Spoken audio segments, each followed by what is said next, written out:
lahat naman, di ba, gagawin natin para sa mga napaka-importanting kailangan at hinihiling natin sa panalangin. Now, this should include pananampalatayang matibay, pananampalatayang sinusustain, pananampalataya na hindi bumibitaw. Di ba? Sabi natin, lahat gagawin natin.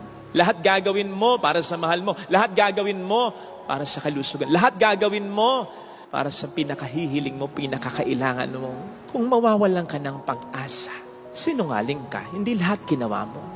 Sapagkat yung hinihiling ng Diyos sa iyo, na may kalakip na mga promises, na mga blessings sa Kanyang paraan, sa Kanyang panahon, para sa mga pinagdaraanan at pangangailangan natin, hindi mo ginagawa kung talagang gusto mong may mangyari pa rin sa iyo despite those big and serious problems. Hindi talaga lahat ginagawa mo.